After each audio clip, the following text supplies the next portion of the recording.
Welcome to my home. Pasok po tayo, ma'am.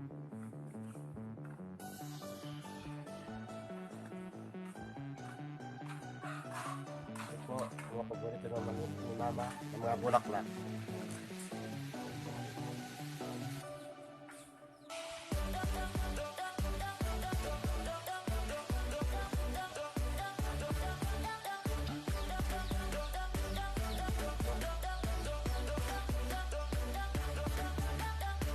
Welcome po sa aming sala. Ito po aming sala.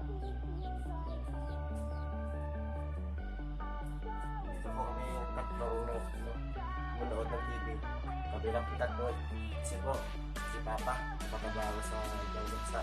Para daw gusto sanang kailangan namin natin kapatid at mama.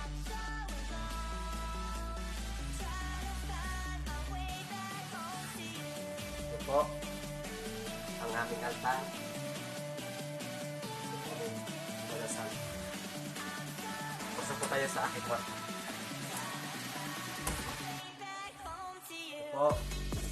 Ito po ang aking kwarto. Sinisya na po. Medyo maligpit eh. Ito po. Ano yan eh. Sobrang busy po kami. Ito ang aming luna namatay. Ito po makaparinis. Tapos daming gawain sa school. Assignment. Po. Hindi pa tapos pa kasi ang bahay. Hindi pa natapos. Tapos gawa.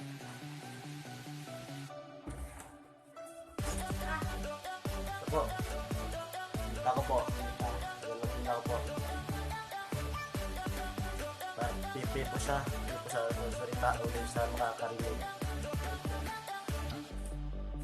Welcome po sa aming kusina. Dito po kami kumakain. Kami tatlo. Tapos po, dito po kami gumawa ng assignment o project. Puro gumasa. Dito po. Tapos po, dito po kami nagluluto. Dito po. Dito po kami kusina. Tapos, sarap sa mga bago.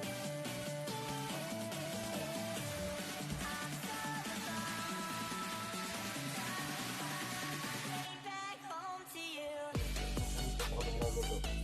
Sa kahoy at sa ulit.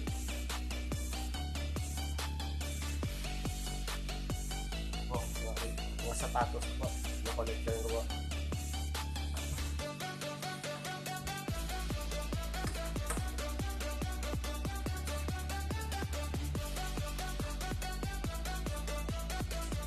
Set po dito kami nagkapanluluto ako dito po kami naglilinis ng mga gulay, mga baboy, mga pagkain. Dito po mga palay namin dito namin nilagay. Punta tayo sa amin siya tapos welcome po sa amin siya ito po ang siya namin. Kalat eh. Ako lang po dito sa bahay. Doon sinama sa may namatiyan. Ito po. Ito talagang bahay namin.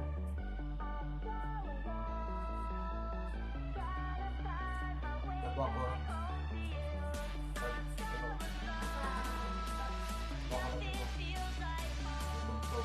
Pag wala akong ito po akong big break.